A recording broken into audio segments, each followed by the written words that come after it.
Alright guys, it's me, Tycoon, coming back to you in another review. And this is of Ballerina. So let's get into it. Wow. I enjoyed this movie, I would put it that way. But how many of you guys remember that time in James Bond, in the last James Bond movie, where you saw Ana de Armas actually go out there, take a gun, and start kicking and punching a couple of guys? Well, let's take that scene and extend it right throughout the entire movie, which is around 2 hours long, and turn it into a movie from one of the biggest franchises out there, being John Wick. And yeah, let's extend the universe a little bit more.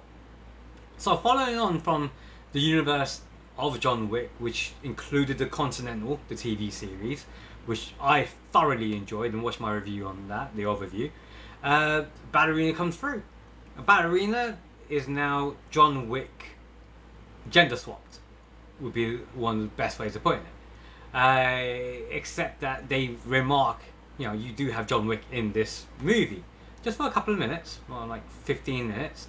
John Wick does his thing, he says his 2-3 words, every hour. Yeah, because it's John Wick. I wouldn't want to actually say it to his face because he will kill me. But the movie itself is actually really good, and it's done in a way where the best way I can relate to it is a video game. Action, cutscene, action, cutscene, action, cutscene. In this one, the opening movie, the FMV, is what sets up Ballerina in the first place.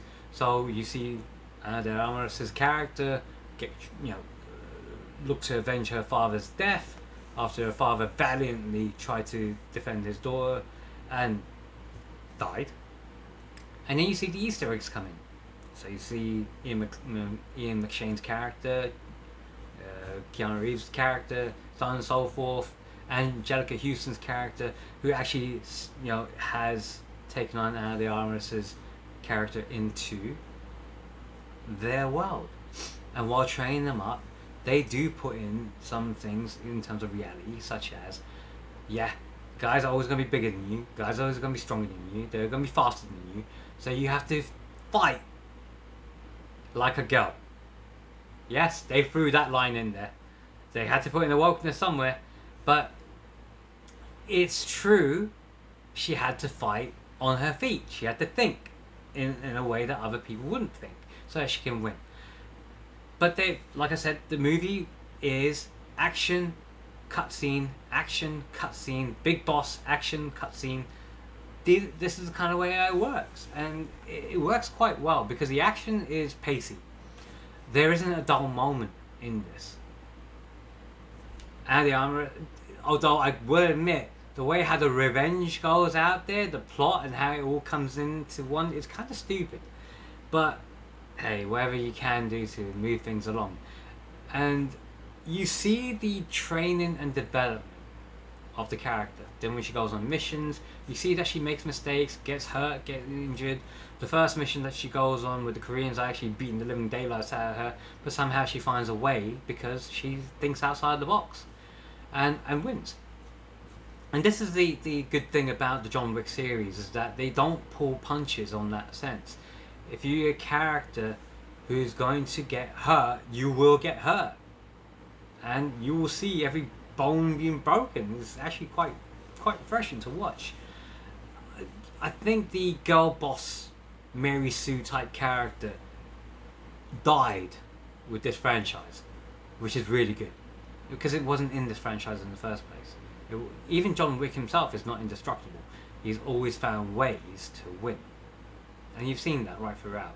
And the same with this. Yes, if you got a very keen eye, which I don't have. I don't have a keen eye for spotting editing mistakes and stuff like that. I'm going in there watching this as a punter. And that's the difference. So when I do my reviews, it's, will I take my hard-earned money from someone else, or stolen money from someone else, and spend it on popcorn and watching the movie called Ballerina? Well, yeah, I would. Then that's the barometer that I set things by, because as you get older and older, you want to spend time doing other things. So when you are going to set aside 2 to 3 hours of your time to watch a movie, it better be a good one. If you're watching a little bit of, spending an hour to watch a TV series, it better be a good TV show. Because you're not going to get that time back. And that's why reviewers do a lot of the heavy lifting for people like me who are punters. And then I became a reviewer as well. So I'm enjoying this. But this is a good... In terms of a movie, yes, it does have some flaws in it. Some of the pacing narratives, some of the decisions being made, far worse. Some of the action sequences are just absolutely non-stop. And it's like, wait a minute. She can't have unlimited stamina. Even the fight scenes would be, at times, the sort of fight scenes that Jackie Chan rebelled against when he made his fight scenes, which was one person coming in at a time, at one after the other, while the others are either finding their stuff, getting through. Then maybe two will come in, and that's it. Whereas Jackie Chan rejuvenated the fight scenes by putting in everyone fighting at all one go. So this is the earlier part, and Hollywood is still finding their feet when it comes to the action genre, because they've gone away from Arnold Schwarzenegger and Sylvester Stallone dominating to the everyday man, or what you could class as an everyday man. So they have to do things in an interesting way, and it does work. Does she get revenge? Yeah, of course she does. She gets revenge. And it's not brutal, it's quite quick, straightforward and simple. And you enjoy it. You see John Wick do his thing, because if you've got John Wick in there, he's going to do his thing. The actual battle between him and the ballerina doesn't really take place in that sense. But yeah, look, for me, I thoroughly enjoyed this. And there's plenty of reviews out there that will articulate the same thing too. And there's plenty of people who would have seen this by now that would have said, yeah, you know what, it was an enjoyable movie. It is John Wick light. It is keeping the franchise going. It had the Easter eggs to keep things going. And it was great seeing Lance Reddick again in character one last time. R.I.P. to Lance Reddick, and this phenomenal actor he was. But just as I'm saying, there are some things in there that are interesting. I'm not going to give the spoilers away. You guys watch it for yourselves, because it is a good movie. It's a good use of 2 hours, would be the best way of putting it. And make sure you have a lot of popcorn, have great drinks, and have a lot of fun with this movie, because that's what it is. It's a popcorn film where you leave your brains at home. So, as always, guys, let me know what you think in the comments. Subscribe, like, follow, share. Again, let me know what you think in the comments. If you guys don't know how to do that, you'll know what to do. You need to go back to school. So says the Tycoon.